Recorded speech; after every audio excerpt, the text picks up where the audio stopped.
خشنوده کریمووا اشار اسفره بوده اشتراکی لایحه در تشکیلات جمعیتی میر مرکزی امکانیت برای رشد میباشد. او صاحبکاری انفرادی بوده برای بلند نمودن سویه دانشش در سمینارهای تشکیلات میر اشتراک میکند. خشنوده میگوید که اشتراک در این سمینارها برای پیشبرد فعالیت صاحبکاری وی خیلی سهم نظر است گذاشته است. تا این دم قهرمانی گزارش ما در زیاد از 5 سمینارها اشتراک نموده 3 ماه میشود که با این تشکیلات همکاری میکند. خشنوده کریمووا در نزد حکمان بیزنس ایده خود را معرفی کرد. او میگوید اگر بیزنس ایده وی گذرد میتواند 4 نفر را با جای کار موسمی تامین نماید.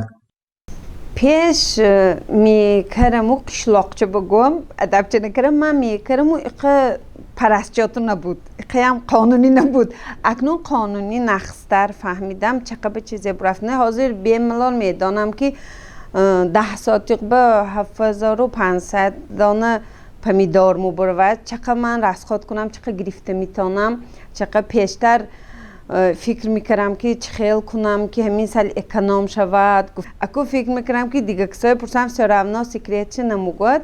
اکنون من لایحند آموختم که کدام نمود که زیرکی آموختم. راستی که زیرکی آموختم هم صحبت شدن آموختم چون که پیشتر من هم صحبتی وای شدگی نبودم. لایحه زیر عنوان وسعت‌دهی حقوق و امکانات‌های اقتصادی زنان و دختران توسط تقویت اقتدار و دستگیری تکنیکی آنها در ناحیه‌های مقصدناک عملی کرده می‌شود.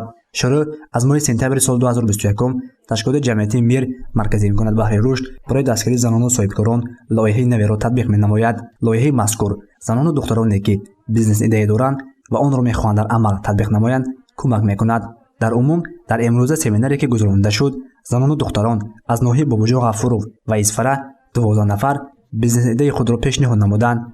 همچنین رفت سمینار را 4 حکمان نظارت برده بهترین ها را انتخاب نمودند. در چارچوب لایحه یک چند چاره‌بینی‌های آموزشی برای زنها و دختران از عائله‌های آسیب‌پذیر گذرانده شد. این چاره‌بینی‌ها با موضوع صاحبکاری و بلند برداشتن اقتدار زنان در ساحه صاحبکاری بود. در چارچوب لایحه 150 نفر زنها اشتراک کردند. از آنها 45 نفر آنها در سمینارهای و ترینینگ‌های اید به بیزنس به نقشه‌گیری اشتراک کردند. این لایحه در 3 منطقه گذرانده می شود که آن ولایت سوخت ناحیه بابوجان غفورov و شهر اسفره، ناحیه تابع مرکز ناحیه رودکی و شهر حصار، ولایت ختلان ناحیه واسع و یاوان عملی کرده می شود. در دایره لایحه در عموم از 6 منطقه مقصدناک نه کم از 12 نفر را انتخاب می‌کنند تا در آینده برای آغاز نمودن صاحبکاری کمک تکنیکی رسانده شود.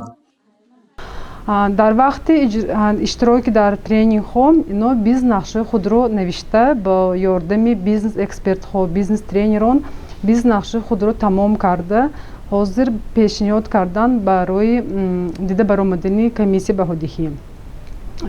امروز خیلی که من شما دیده استودید کمیسیه بهادهی در ولایت سوخت 12 بیزنس نقشه های دختران و زنها از شهر اسفره و ناحیه بابوجان غفورov دیده استودند. باید گفت که این لایحه از جانب نوری روشنایی در تاجیکستان عملی کرده می شود. تشبث نوری روشنایی یک شرکت گلوبالی و بسیار ساله بین اتحادیه اروپا و سازمان ملل متحد می باشد و مقصد اساسی این تشبث از بین بردن همه شکل زوراوری نسبت زنان و دختران تا سال 2030 است. لایحه مذکور از سپتامبر سال 2021 آغاز شده ماه ایون سال 2022 جمع بست می شود. گزارش نصیب جان ابویف و نسیم رحیمov برای برنامه اطلاعاتی خبر.